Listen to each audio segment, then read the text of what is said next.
Hermanos, Dios los bendiga. El día de hoy vamos a tener un tema que tiene 3 puntos y el tema se titula, para que ustedes lo pongan ahí en el boletín, es 3 profecías que Pedro menciona en Hechos 3. 3 profecías que Pedro menciona en Hechos capítulo 3. Es algo muy interesante, ¿verdad? Cuando uno ve la segunda predicación de Pedro. Acuérdense que la primera predicación de Pedro en el día de Pentecostés es en el capítulo 2 de Hechos. Y aquí vamos a ver el capítulo 3. El capítulo 3, ¿verdad? Cuando entonces vamos a ver el día de hoy Hechos capítulo 3. Entonces vamos para allá, ahí en sus Biblias, y vamos a ver específicamente esas 3 profecías que Pedro menciona en Hechos 3. Pero como introducción, sí quiero decirles qué es lo que estaba sucediendo en ese entonces, antes de que él se pusiera a predicar y decir lo que vamos a ver el día de hoy. Entonces ahí en Hechos capítulo 3, vamos a leerlo desde el versículo 1 al 12 como introducción. Dice así, Hechos capítulo 3, versículo 1. Pedro y Juan subían juntos al templo a la hora novena, la de la oración. Y era traído un hombre cojo de nacimiento, a quien ponían cada día a la puerta del templo, que se llama La Hermosa, para que pidiese limosna de los que entraban en el templo. Cuando vio a Pedro y a Juan que iban a entrar en el templo, les rogaba que le diesen limosna. Pedro, con Juan, fijando en él los ojos, le dijo: míranos. Entonces él les estuvo atento y esperando recibir de ellos algo. Dice, mas Pedro dijo: no tengo plata ni oro, pero lo que tengo te doy. En el nombre de Jesucristo de Nazaret, levántate y anda. Y tomándole de la mano derecha, le levantó, y al momento se le afirmaron los pies y tobillos. Y saltando se puso en pie y anduvo, y entró con ellos en el templo, andando y saltando y alabando a Dios. Y todo el pueblo le vio andar y alabar a Dios, y le reconocían que era el que se sentaba a pedir limosna a la puerta del templo, La Hermosa, y se llenaron de asombro y de espanto por lo sucedido. Ahora aquí deteniéndome, nada más era para decirles, vea, este milagro tan grande, ¿era cojo de qué? De nacimiento, era paralítico de nacimiento. Entonces yo por eso cuando veo estas maravillas, por ejemplo estos milagros que uno puede ver de parte de Dios, no nada más es el hecho de que ahora, si se fijan, son varios milagros, o sea, no nada más es el hecho de que ahora pueda andar en el sentido de que haya hecho las conexiones nerviosas, ¿verdad?, entre lo que es el cerebro y lo que son sus extremidades, ¿verdad?, sino que también, ¿verdad?, tuvo que entonces que hacerle con los músculos, que entonces tuviera músculos, ¿verdad?, que fueran buenos, porque ¿qué pasa cuando una persona deja de usar un brazo o una pierna? Se vuelve así, entumecida y se vuelve casi como una piedra. Entonces imagínense, no nada más le tuvo que poner lo que es los nervios que eran perfectamente unidos con el cerebro, sino que aparte los músculos ya fueran servibles y todo. Y luego no nada más eso, sino que aparte cuando ya las personas pueden hacer eso, como no han andado, ¿qué es lo que tienen que hacer? También terapia física. Y otra vez, como en este caso él, como era de nacimiento, es apenas aprender a andar. Acuérdense, como un bebito que apenas va a aprender a andar, se cae y todo eso porque apenas su cerebro está calibrando, viendo, ¿verdad?, para la derecha, para la izquierda, que me estoy, entonces todos esos milagros al mismo tiempo tienen que pasar para que un paralítico de nacimiento ya ande y hasta saltando. Entonces una alegría tan tremenda, y todos, como se ponía, o lo ponía en la puerta que le llaman La Hermosa. Esa era la puerta. Por un lado era hermosa en el sentido de que bien bonito, ya después lo destruyeron, ya después lo reconstruyeron. El día de hoy es el que está ahí en Jerusalén. Obviamente no es el original, sino es el reconstruido, pero obviamente es reconstruido a base de lo como era antes. Y está ahí, uno puede ir a Jerusalén, está en lo que es la barda, y se ve ahí la puerta y está sellada. Y es interesante, pero sin querer, a los que hicieron eso de reconstruirlo y luego sellarlo, cumplieron una profecía del Antiguo Testamento de que porque por ahí entró Jehová, nadie más va a entrar por ella. Y pasó que la reconstruyeron y dice, bueno, si voy a construir una puerta bien hermosa, pues va a ser para entrar por ella. No, la sellaron así, pum, con los mismos bloques, con la misma piedra. Entonces, pero es la puerta de la hermosa. Entonces era la principal para llegar al templo. Entonces una principal, por lo tanto, es la vía por la cual muchos entraban al templo. Entonces todo el mundo conocía a esa persona que estaba ahí siempre pidiendo limosna. Entonces uno puede ver cómo en este caso él estaba esperando que que le diera dinero, vea, Pedro y Juan. Y dice, no, no te voy a dar ni plata ni oro, vea, sino lo que tengo te doy. En el nombre de Jesús, vea, levántate y anda. Entonces es interesante, en el caso de él no era porque él tuviera fe de que estos me pueden sanar. No, él simplemente estaba pensando en recibir dinero. Y cómo, vea, pero es por la fe, vea, de Pedro y Juan, vea, y obviamente por el poder de Jesús que pasó todo esto. Y es bien interesante entonces lo que pasa después. Ahí después de que vimos en el versículo 10, fíjense lo que dice el versículo 11. Ahí en Hechos capítulo 3, dice, versículo 11, y teniendo asidos a Pedro y a Juan, el cojo que había sido sanado, todo el pueblo atónito concurrió a ellos al pórtico que se llama de Salomón. Entonces todo el mundo entró ahí a ese pórtico. Los pórticos son así como porchecitos que están por la parte de adentro del templo, en las orillas. Entonces dice cómo concurrió todo el pueblo, o sea, vieron eso tan tremendo, imagínense todo el mundo corriendo. ¿Qué es lo que usted hace que de repente cuando las personas, todo el mundo va a ir a ver a un lugar? ¿Qué hace usted? Ahí también vaya a ver, también corriendo ahí a ver qué es, ¿verdad?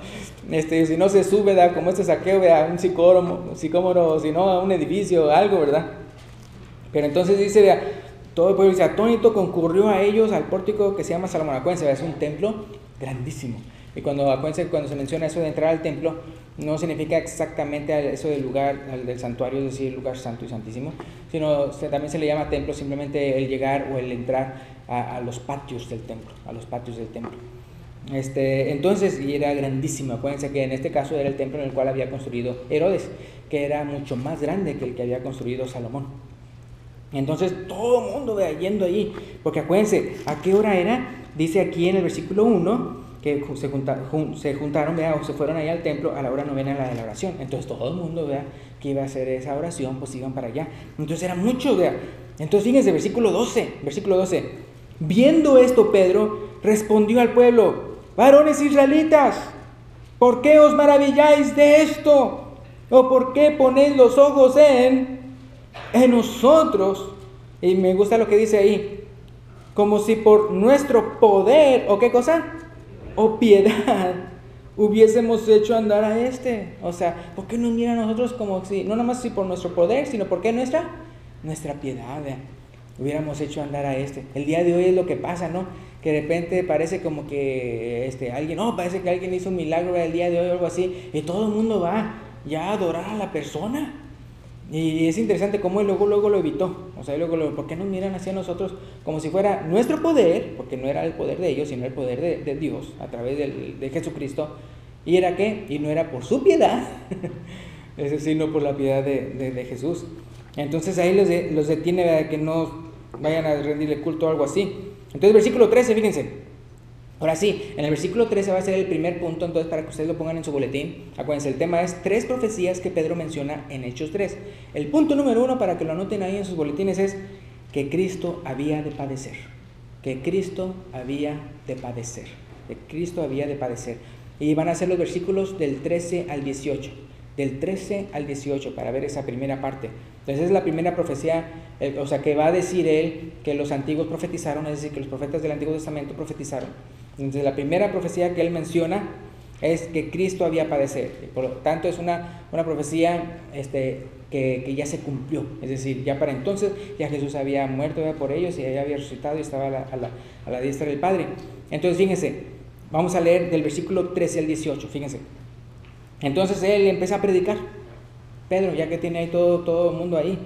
Dice, el Dios de Abraham, de Isaac y de Jacob, el Dios de nuestros padres, ha glorificado a su Hijo Jesús, a quien vosotros entregasteis y negasteis delante de Pilato.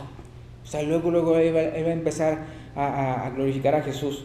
O sea, él glorificó a Jesús, ustedes lo entregaron, ustedes lo negaron, o sea, a Jesús, delante de Pilato, cuando refiriéndose a Pilato, cuando había resuelto, ¿qué dice? Ponerle en libertad. ¿Se acuerdan, verdad, que él ya cuando de repente escuchó a su esposa, verdad, que mira, no tengan nada con él, verdad, porque esto, o sea, no, por él no puedo dormir, o sea, entonces, o sea, como él, o sea, y cuando él lo consultó y todo eso, viendo que, oh, wow, o sea, no es cualquier persona. Entonces, y los romanos sí tenían mucho temor, porque obviamente Pilato era romano, ellos tenían mucho temor a las deidades. Obviamente los romanos tenían sus propios dioses, pero cualquier otra persona que de repente parecía como que fuera algo de deidad, ellos no querían tener asunto en el sentido de que ellos hacer algo malo. ¿Por qué? Porque eran muy supersticiosos. No porque creyeran en Jesús como hijo de Dios, sino por la superstición de ellos. Entonces, él lo había ya resuelto ponerlo en libertad. Y se acuerdan que una de las estrategias que hizo es traer a Barrabás. Entonces dicen, ¿a quién prefieren, verdad? O sea, porque el día de hoy, ¿verdad? Se puede librar a un prisionero, ¿verdad? ¿A Jesús o a él, verdad? Y entonces Barrabás. Y o sea, era de lo peor. O sea, ¿cómo es posible que entonces lo quieran a él en vez de Jesús? ¿Y qué hago a él? Crucifícale, ¿se acuerdan? Entonces, fíjense lo que dice ahí. Entonces, volviendo otra vez al versículo 13, el Dios de Abraham, de Isaac y de Jacob es algo que hay que ver. Cuando menciona eso del Dios de Abraham, Isaac y Jacob, está claramente diciendo a qué Dios se refiere, al verdadero Dios. Esto lo menciono porque la manera en que en la Biblia, cómo identificar al verdadero Dios, a diferencia de los dioses falsos, que se escriben con D chiquita, el verdadero Dios se escribe con D grande, es el hecho de que se le identifica como el creador de los cielos y la tierra. Para aquellos que no conocen a Abraham, Isaac y Jacob, se menciona el que creó los cielos y la tierra y todo lo que está en él. Pero para aquellos que sí conocen, en el caso de los judíos, que sí conocen obviamente sus ancestros, entonces el Dios de Abraham, Isaac y Jacob, muy importante. Entonces el Dios de nuestros padres ha glorificado a su Hijo Jesús, o sea, ese mismo Dios al que ustedes creen y todo eso, ha glorificado a su Hijo Jesús. O sea, Jesús es el Mesías, Jesús es el Cristo, Jesús es el Hijo de Dios, a quien vosotros entregasteis y negasteis delante de Pilato, cuando o sea, Pilato, había resuelto ponerle en libertad. Versículo 14 que dice, mas vosotros negasteis al santo y al justo, y pedisteis que se os diese, ¿qué dice? Un homicida. Cuando dijeron, no, sí, Barrabás, queremos saber que lo libres, en vez de Jesús. Entonces uno puede ver lo que dice aquí, ¿verdad? Él luego les predica desde un principio, ¿verdad? ¿Quién es Jesús? Él es el Hijo de Dios. Ustedes lo negaron, ustedes lo entregaron a Pilato. ¿Y qué dice? Y en vez de eso, negaron al santo y justo y pidieron que les diese un homicida, o sea, que a él le perdonaron la vida al homicida. Y versículo 15, fíjense cómo dice el versículo 15. Y matasteis, ¿a quién? Al autor de la vida. Al autor de la vida, dice. A quien Dios ha resucitado de los muertos, de lo cual nosotros somos testigos. ¿Verdad? Ese es el evangelio, ¿verdad? Ahí en 1 Corintios capítulo 15 dice, ese es el evangelio que os ha predicado, ¿verdad? Que Cristo, ¿verdad? Murió, ¿verdad? Conforme a las Escrituras, que fue sepultado conforme a las Escrituras y que resucitó conforme a las Escrituras. Y nosotros somos testigos de ello, ¿verdad? Entonces dice aquí, ¿verdad? Y ahí lo vuelve a decir, versículo 15, de lo cual nosotros somos testigos, ¿verdad? De su resurrección. Y todo mundo fue testigo de ¿qué? De cómo murió. O sea, fue un evento tan público, o sea, lo de la crucifixión, fue un evento tan público. ¿Para qué? Para que no quedara en tela de duda para nadie que él realmente había muerto. Porque no se puede creer en la resurrección de Jesús si en primer lugar no se cree en ¿qué? En su muerte. Entonces que tenía que quedar bien establecido delante de todo mundo, creyeran o no creyeran, o sea, me refiero a que si Jesús era el Hijo de Dios o no, pero todo el mundo tenía que quedar bien claro que sí murió. De tal manera que cuando entonces fue sepultado y luego resucitó, oh wow, o sea, sí, o sea, que aparezca que todo eso y aquello, que predique, que nos vea y todo, o sea, eso es una resurrección, esa sí es una resurrección de verdad. Porque no nada más yo lo vi morir, sino que también, ¿verdad? Él murió en un cuerpo que era médicamente, biológicamente, científicamente imposible que resucitara. Ya no tenía sangre, ya estaba todo cortado, todo así con las espinas, con la cosa atrás, ¿verdad? Con los latigazos, de esos escorpiones, crucificado, ¿verdad? La lanza por acá, ¿verdad? Donde ya hasta lo último de la sangre se salió, que era ya sangre con agua. Entonces, wow, para que lo podamos ver después de todo eso, sí fue resurrección. Pero él dice, nosotros somos testigos, ¿por qué? Porque no todo el mundo fue testigo de su resurrección, pero muchos sí. Y entonces él, por eso dice, nosotros somos testigos. Versículo 16. Y por la fe en, ¿qué dice? En su nombre, hermanos. Es súper importante que nosotros creamos en Jesús, ¿verdad? Como nuestro único Señor y Salvador. Porque el día de hoy, ¿verdad? Unos ponen que no, tienes que creer en este profeta, o tienes que creer en este fundador de esta iglesia, o tienes que creer en fulanito, manganito, que el santo o que el... O sea, todo tipo de... No, o sea, es en la fe en su nombre, o sea, en Jesús.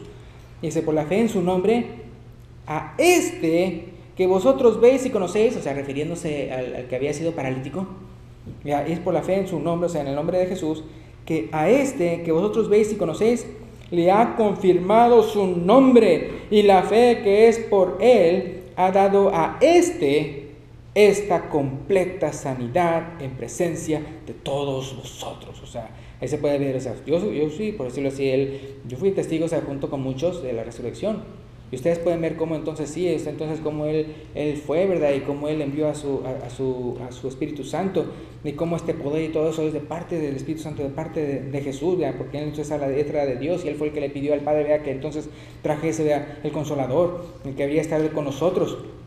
Y entonces, como dice, pero eso sí, ustedes tal vez no habrán sido testigos de su resurrección, pero pueden estar confiando de que sí resucitó y todo eso, porque también en vida, todas las multitudes vieron también las sanidades que él hacía, o sea, que Jesús hacía, todas las sanidades y todos los milagros y todos los portentos que él hacía. Y entonces, o sea, entonces ustedes pueden ver cómo él sí vive, porque si no, no podríamos hacer nada de esto. Entonces, esta completa sanidad en presencia de todos vosotros, es decir, ustedes podrán decir, bueno, yo no fui testigo de su resurrección, pero no pueden negar que ustedes son testigos de esta sanidad enfrente de sus ojos que aconteció. Y no es por mi piedad ni mi poder, sino es por el nombre del Señor Jesucristo. Entonces dice el versículo 17, mas ahora, hermanos, sé que por ignorancia lo habéis hecho, como también vuestros gobernantes. Ignorancia en el sentido, dice, porque no creyeron que era Jesús. Dice, en otra parte menciona la palabra de Dios, ¿verdad? Que entonces, como si hubieran sabido, no lo hubieran crucificado. Entonces es parte de los planes de Dios, ¿ya? Que Él muriera por nosotros. Entonces dice el versículo 17, mas ahora, hermanos, sé que por ignorancia lo habéis hecho, como también vuestros gobernantes, pero Dios ha cumplido así lo que había, que dice ahí, antes anunciado por boca de todos, ¿qué?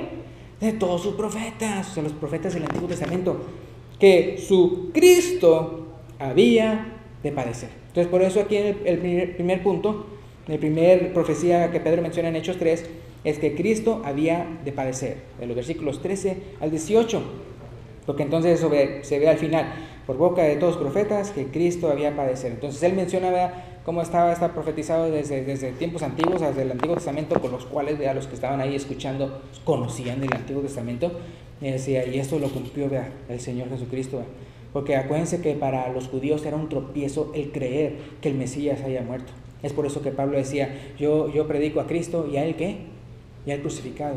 No en el sentido de que nosotros cuando oremos a Él nos imaginamos a Él crucificado. No, acuérdense, Él está a la diestra del Padre intercediendo por nosotros, y dice que nosotros vengamos al trono de la gracia. Entonces, o sea, no es de que nada nos imaginamos en la cruz, porque Él, ¿desde cuándo ya resucitó de la cruz? Pero entonces cuando dice Pablo que Él predica a Cristo y Él crucificado, lo menciona porque en el caso de los judíos simplemente no podían creer. O sea, ¿cómo es posible que mi Cristo, que mi Mesías, que el Salvador, el que me iba a salvar al pueblo, muera? O sea, para ellos, o sea, un héroe, un salvador, no pasa por la muerte, al contrario, vea. O sea, Él viene y órale, y vámonos, y aquí los rescato, y nada malo le pasa. Entonces, por eso Él decía, no, o sea, predico a Cristo y al crucificado. ¿Por qué? Porque se lo decía en un contexto en el cual, vea, había que creer en eso, en el hecho de que Cristo murió por nosotros. Porque hay muchos que podían decir, bueno, yo quiero creer que Cristo sí es mi Señor, pero no quiero creer que Él haya muerto. Y no, entonces la palabra de Dios, ¿se acuerdan que dice en Romanos capítulo 6, ¿verdad?, que como cuando uno confiesa que Jesús es el Señor, uno tiene que creer en su corazón que Él le levantó de los muertos? O sea, es muy importante el creer en eso, no nada más confesar a Jesús como Señor, pero uno tiene que creer también en que Él murió, porque si no murió, entonces significa que no ha pagado por nuestros pecados, y si no ha pagado por nuestros pecados, estamos en nuestros pecados. Entonces, nosotros, como dice 1 Corintios 15, somos los más dignos de conmiseración. Estamos esperando al Señor Jesucristo si al final de cuentas no crees en eso. Entonces, muy importante, ¿verdad?, cómo entonces la primera profecía que menciona el apóstol Pedro es eso de que Cristo había de padecer. Muy importante, él lo tenía que mencionar porque está en un público el cual es judío, el cual, ¿verdad?, tiene que creer que sí, que Cristo, ¿verdad?, sí murió. Y no crean que simplemente, no, mi Cristo no puede morir. Entonces, Él lo menciona, y muchos se han mencionado en el Antiguo Testamento acerca de esto que ya se cumplió. Entonces esta primera profecía era algo que en ese entonces, cuando él lo está predicando, era algo que ya se había cumplido, algo pasado. Pero entonces vamos a Isaías 53. Hay muchas citas, pero como dice el apóstol Pedro, hay muchas citas, pero nosotros vamos a ver nada más una, para este primer punto. Es Isaías 53. Isaías 53. Todo el capítulo, sí, todo el capítulo, para que veamos, o sea, qué wow. Ahora yo sí quiero decirle, ustedes saben como en el caso de los judíos, ellos nada más creían en que iba a venir el Mesías, pero solamente era para ejecutar juicio, ¿vea? Y condenación y salvar a su pueblo físicamente. Y es que eso pasa, pero cuando él viene para juicio y todo eso, es en su segunda venida. Lo que pasa es de que ¿por qué no se fijaban en eso de que también menciona todo esto como Isaías 53? Es que es interesante, pero hay el triple de citas en el Antiguo Testamento que hablan de profecías acerca de su segunda venida que lo que hay de su primera venida. Hay el triple de profecías en el Antiguo Testamento acerca de su segunda venida que su primera venida. Entonces ya con eso, o sea, si se están diciendo un montón de cosas que usted ve acerca del triunfo y guerra y todo, en el cual él triunfa, pues o sea, como que se va a concentrar más en eso. Y esas otras, entonces es el triple de profecías de lo que está hablando de la segunda venida que de su primera venida. Y de su primera venida, no todo es acerca de su sufrimiento. Acuérdense en Mateo cuando él hace milagros y hace un montón de cosas que dice para que se cumpliese lo que fuese escrito, y no tienen absolutamente nada que ver con su muerte y con su sufrimiento. Entonces imagínense, aparte de que es el triple de profecías que hay acerca de la segunda venida a comparación de la primera venida, no todo lo que hay acerca de la primera venida tiene que ver con su muerte y su sufrimiento, sino una más pequeñísima parte de todo eso. Entonces en el caso de ellos veían lo sufrimiento, porque a veces se menciona a Jesús como Jacob o algo así. Entonces ellos lo veían como que, bueno, los sufrimientos yo creo que se está refiriendo al pueblo de Israel.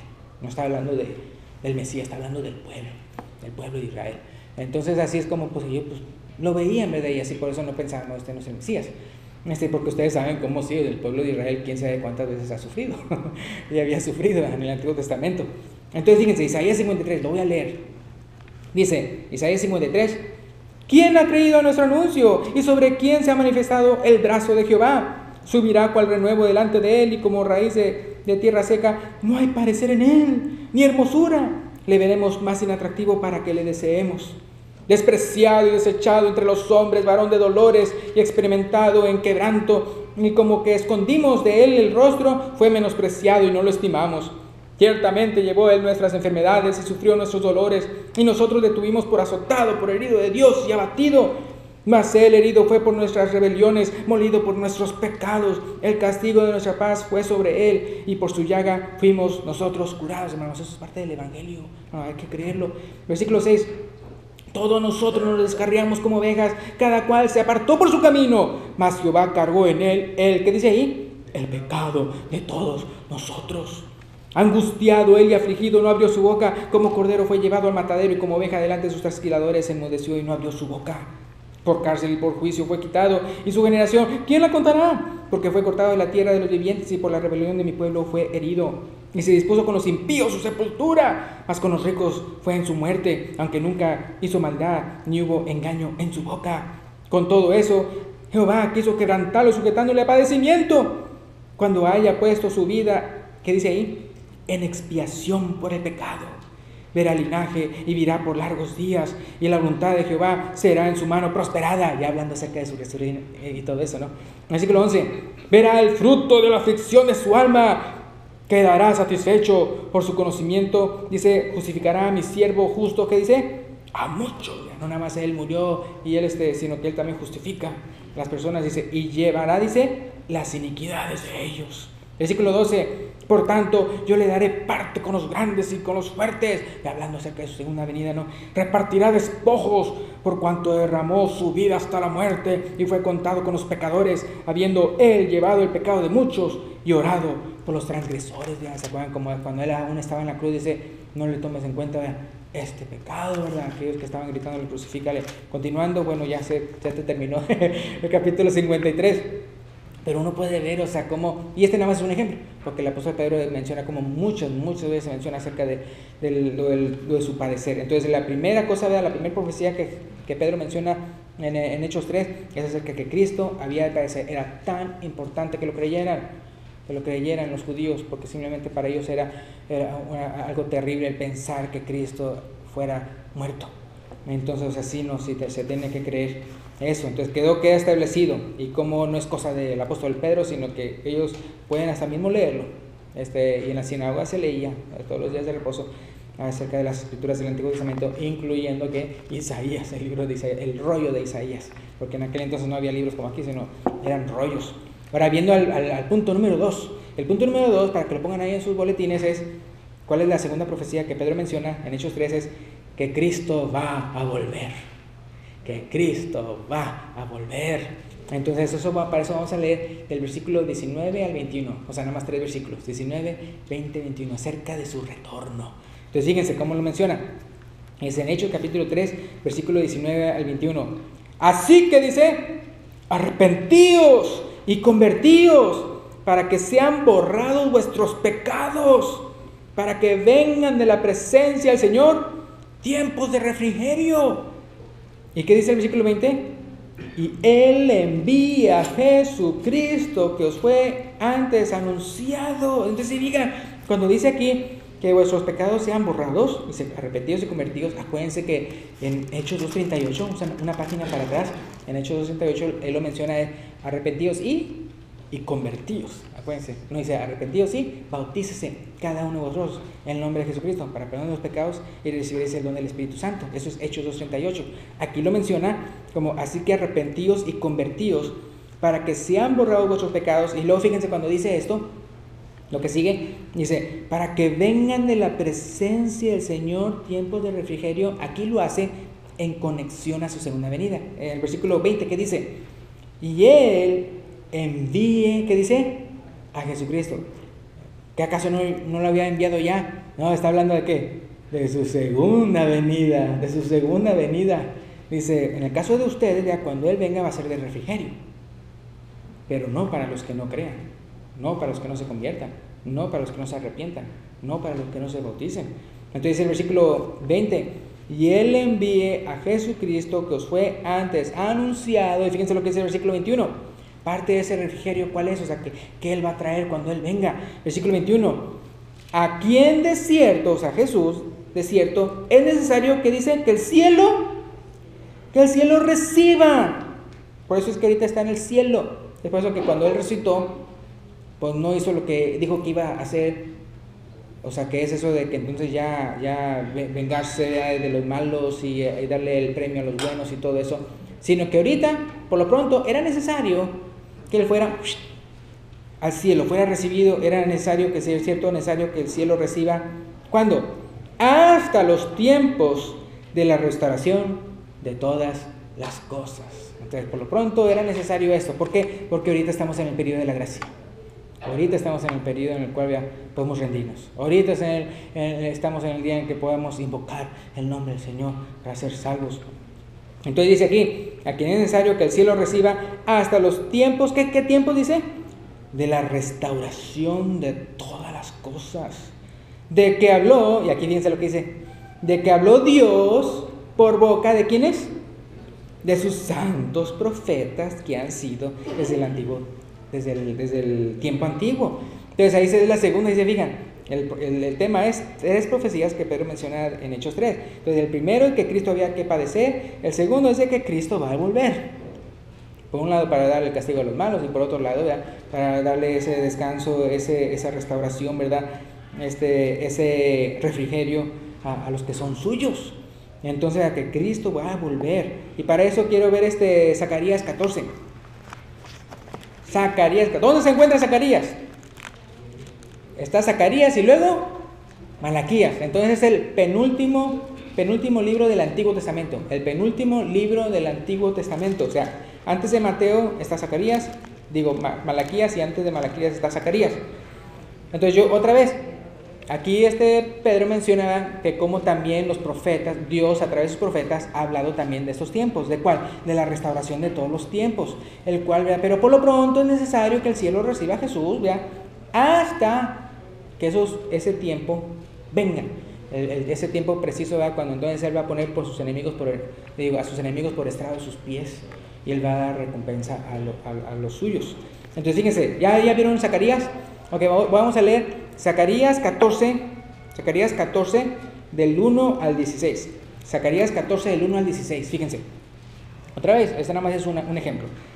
Zacarías 14 dice: He aquí el día de Jehová viene, y en medio de ti serán, ¿qué dice? Repartidos tus despojos. Bueno, porque al principio esto es lo que va a pasar, algo muy feo, antes de entonces ya que venga Jesús. Fíjense el versículo 2. Y esto es lo que hemos visto a través de la historia, en el caso de su pueblo. Porque yo reuniré a todas las naciones, y una específicamente y al final, porque yo reuniré a todas las naciones para combatir contra Jerusalén, y la ciudad será tomada, y serán saqueadas las casas, y violadas las mujeres, y la mitad de la ciudad irá en cautiverio, mas el resto del pueblo no será cortado de la ciudad. Acuérdense que menciona la palabra de Dios. Ahora acuérdense que esto ya es casi el final ya del Antiguo Testamento. O sea, ya muchas otras cosas que han pasado ya pasaron. Acerca de eso de Babilonia y todo ese tipo de cosas. Esto es después. Entonces, y acuérdense que la palabra de Dios menciona acerca de un remanente. Entonces, versículo 3. Después de esos malos días, fíjense lo que dice el versículo 3. Después saldrá Jehová, ¿y qué dice? Y peleará con aquellas naciones. Se fijan, ya no es el día de gracia, ya no es el día de que vengan a rendirse. No, ahora es rendirse, pero ahora a la fuerza.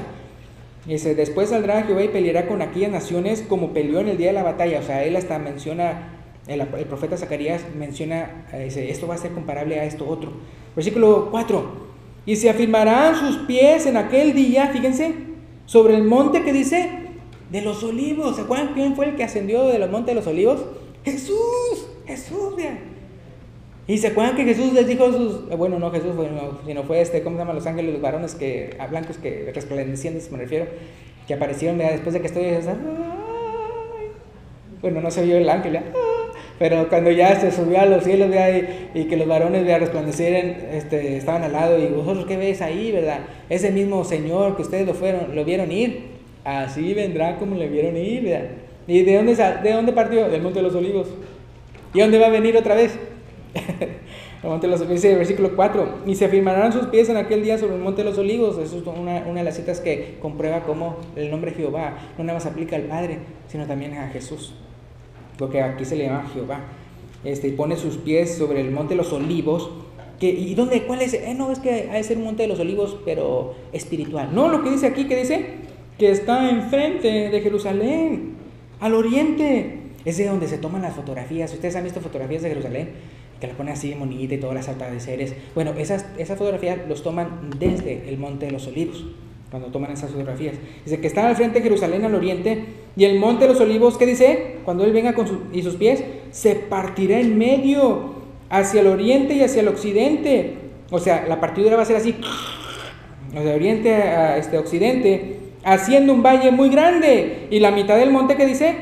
Se apartará hacia el norte, y la otra mitad hacia el sur. Son cosas futuras que no han pasado. Versículo 5.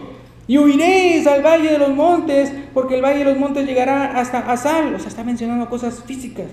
Huiréis de la manera que huisteis, que dice, por causa del terremoto en los días de Usías, rey de Judá. O sea, hasta menciona otra historia que ya pasó, y les dice, mira, va a ser como eso. Y vendrá Jehová mi Dios, ¿y qué dice ahí? Y con él todos los santos. Versículo 6. Y acontecerá que en ese día, fíjense, no habrá luz clara ni oscura, porque estamos hablando de un día que no sea de 24 horas. Fíjense, versículo 7. Será un día el cual es conocido de Jehová. Se llama el día de Jehová porque se va a hacer su voluntad, quiera o no lo quiera, el que no quiera. O sea, se va a hacer su voluntad así, precisamente. Que no será de ni día ni de noche, pero sucederá que al caer la tarde, ¿qué dice? Habrá luz. Entonces, fíjense, o sea, es algo continuo la luz. Versículo 8. Acontecerá también aquel día que saldrán de Jerusalén aguas vivas, y la mitad de ellas hacia el mar oriental, y la otra mitad hacia el mar occidental. O sea, uno de ellos es el mar muerto, y el otro es el mar Mediterráneo. Dice, en verano y en invierno. Entonces, para que diga eso, significa que ese día de Jehová, que es más de 24 horas, porque hasta ya menciona hasta el verano y el invierno. Versículo 9. Y Jehová será, que fíjense, versículo 9, fíjense lo que dice. Y Jehová será rey sobre toda la tierra. En aquel día Jehová será uno y uno su nombre. Toda la tierra, hablando ya de lo bueno aquí en versículo 10, toda la tierra se volverá como llanura. Desde Jeba hasta Rimón. Si usted va para allá, hermano, está bien seco, bien, o sea, es un desierto, es un desierto vil.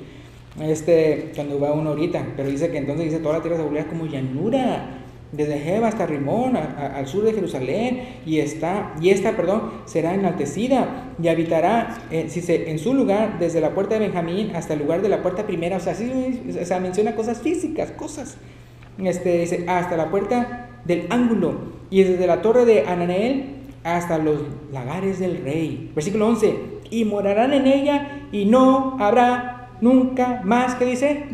Nunca más maldición, sino que Jerusalén será habitada confiadamente. Y fíjense el versículo, hablando de cómo Él va a traer juicio. O sea, Jesús, dice el versículo 12, y esta será la plaga con que herirá Jehová a todos los pueblos que pelearon contra Jerusalén. La carne de ellos se corromperá estando ellos sobre sus pies, y se consumirán en las cuencas sus ojos, y la lengua se les hará en su boca. ¿A qué les recuerda eso? O sea, que es algo semejante que ya hemos visto, vean, en la historia del mundo. No estoy diciendo que esto es el cumplimiento de eso, pero me refiero a eso de que las cuencas y los ojos y que la lengua y todo eso, una detonación de la bomba nuclear, ¿verdad? ¡Pum! Dicen que hasta aún el día de hoy, por ejemplo en Japón, ¿verdad?, que todavía se ve la sombra de las personas que fueron así fulminadas, así. La pura sombra quedó. O sea, me refiero a los que estaban más cerquita. Los que estaban más lejos fueron los que sufrieron así cosas, que todavía estaban con vida y después se murieron. Pero los que estaban más cerquititas, fue una fulminación así, se desintegró. O sea, se desintegró cada molécula y nada más quedó así.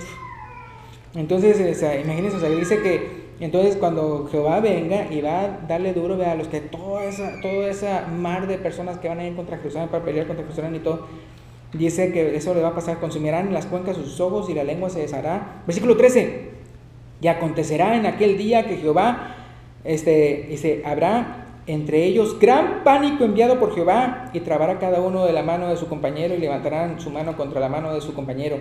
Y Judá también peleará en Jerusalén, y serán reunidas las riquezas de todas las naciones de alrededor. Fíjense, todas las naciones de alrededor, oro y plata y ropas de vestir en gran abundancia.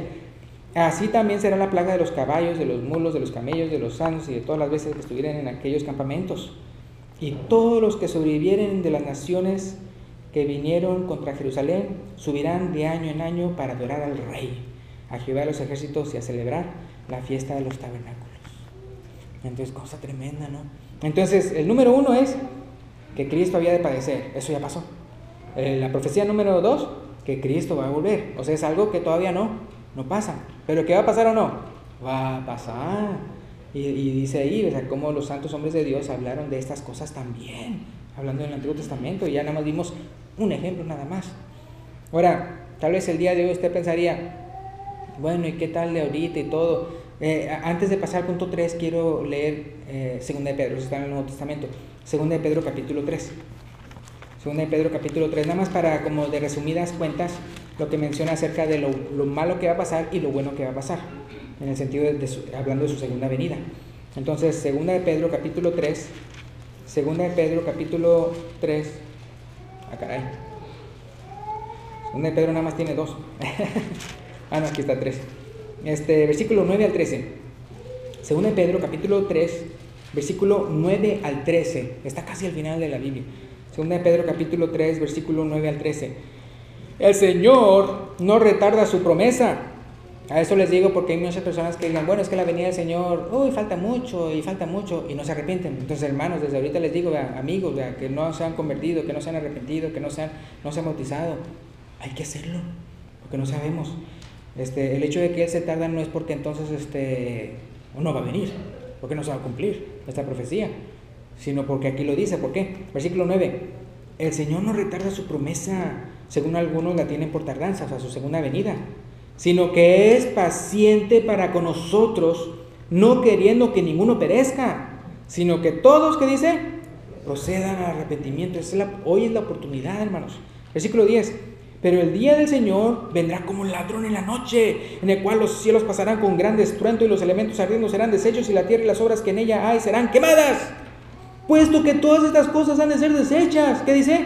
¿Cómo no debéis vosotros andar en santa y piadosa manera de vivir?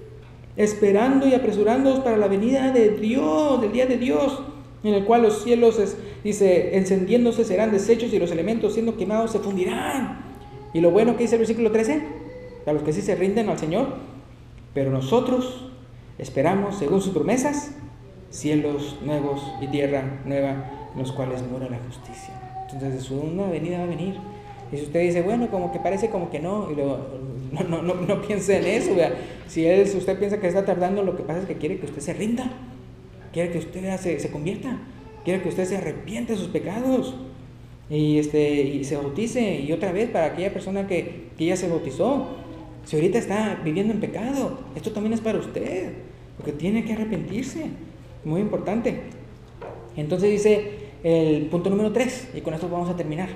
El punto número 3, yendo a Hechos capítulo 3, ¿cuál es la tercera profecía que entonces menciona el apóstol Pedro? Porque es 3 veces cuando menciona, ¿vea? Así como lo han dicho los santos profetas del Antiguo. Entonces son 3 veces. Una, ¿vea? Es acerca de que Cristo tenía que padecer. La segunda es de que cómo Cristo va a volver. Y la tercera es que cada uno se convierta en su maldad. Es decir, hoy. O sea, el primero fue del pasado, el segundo era en cuanto al futuro. Por lo tanto, en el presente lo que hay que hacer es convertirnos de nuestra maldad. Entonces fíjense lo que dice 2 Corintios capítulo 5. Primero vamos a ver la cita ahí en Hechos. Hechos capítulo 3, del versículo 22 en adelante. Hechos 3, 22 en adelante.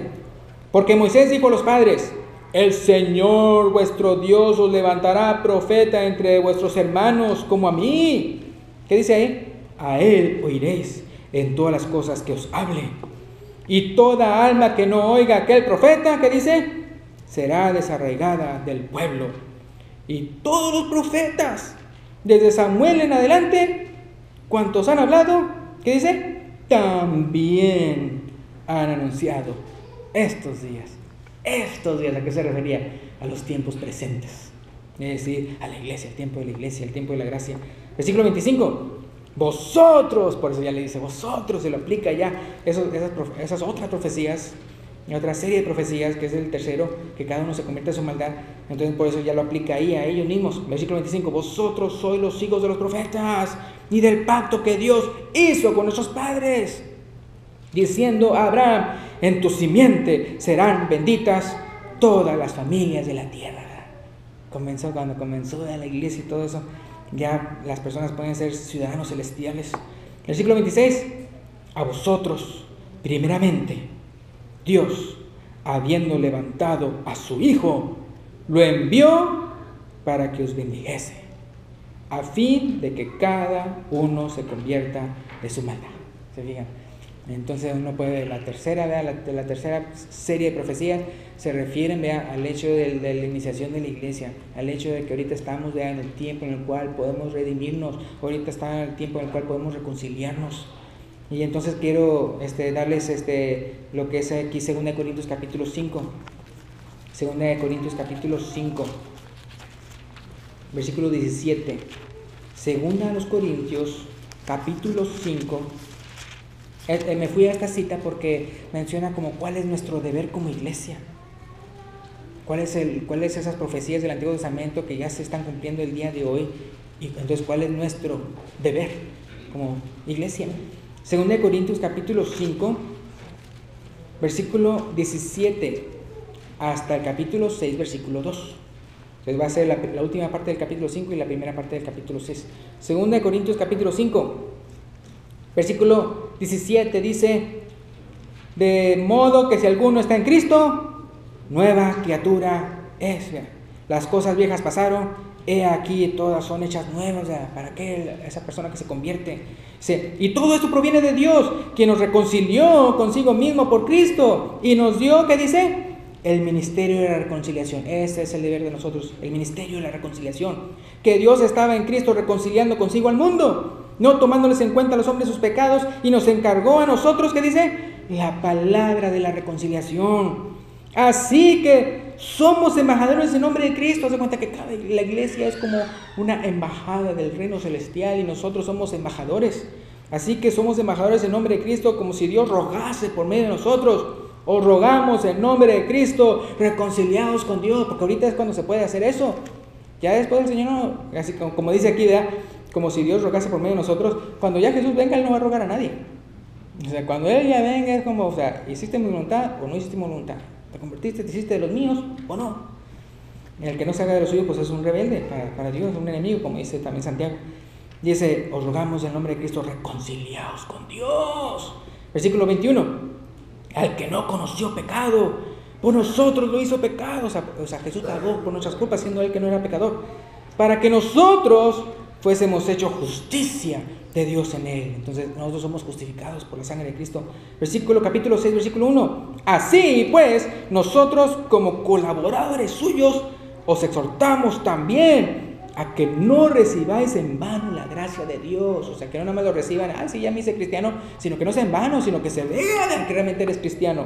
Versículo 2, porque dice, en tiempo aceptable te he oído, y en día de salvación te he socorrido. He aquí ahora, ¿qué dice? El tiempo aceptable, he aquí ahora el día de salvación. Lo curioso es de que lo que está diciendo ahí es una cita ¿de qué? De un profeta del Antiguo Testamento, ¿no? Así como ya vimos en Hechos capítulo 3, cuando menciona lo que Moisés dijo acerca, va a venir uno igual que yo, también está en el Antiguo Testamento, refiriéndose a cuando vino Cristo en primera venida. Y también se acuerdan que en la primera predicación del apóstol Pedro en Hechos capítulo 2, también menciona a quién, al profeta Joel, de las cosas que estaban sucediendo en esos días, ¿verdad? En el día de Pentecostés. Y con eso terminamos ya, con esta una cita, y con esta nos vamos. Muy importante, Hebreos. Vamos a ir para Hebreos. Hebreos capítulo 9, versículo 27 y 28. Hebreos 9, 27 y 28. Y con eso terminamos. Es muy importante, acuérdense de las tres profecías de Pedro que menciona en Hechos 3, que Cristo había que padecer, que Cristo va a volver y que hoy cada uno se tiene que convertir de su maldad. Pues Hebreos 9, 27 y 28 dice, y de la manera que está establecido para los hombres que mueran una sola vez y después de esto el juicio, así también Cristo fue ofrecido una sola vez para llevar los pecados de muchos, y aparecerá por segunda vez sin relación con el pecado para salvar a los que le esperan. Entonces esperamos ver que entonces todos nosotros seamos de los que le esperamos, y no de que esperamos su juicio, sino que esperamos ver su amor, ¿verdad? Y su salvación, ¿verdad? El rescate, ¿verdad? Reconciliación, refrigerio, como le decía en Hechos capítulo 3. Esperamos, si hay alguien que todavía no está, ¿verdad? Que todavía no se ha rendido a los pies de Cristo, ¿verdad? Que todavía no se ha arrepentido, que todavía no se ha convertido, que no se ha bautizado, ahorita le hacemos dar esa oportunidad de que si hay alguien de aquí, ¿verdad? Que quiere bautizarse, ¿verdad? Para el perdón de los pecados se recibe el don del Espíritu Santo, ¿verdad? En el nombre del Padre, del Hijo y del Espíritu Santo, lo puede hacer, lo puede indicar cuando el hermano de las alabanzas se lo indique. Gracias y Dios le bendiga.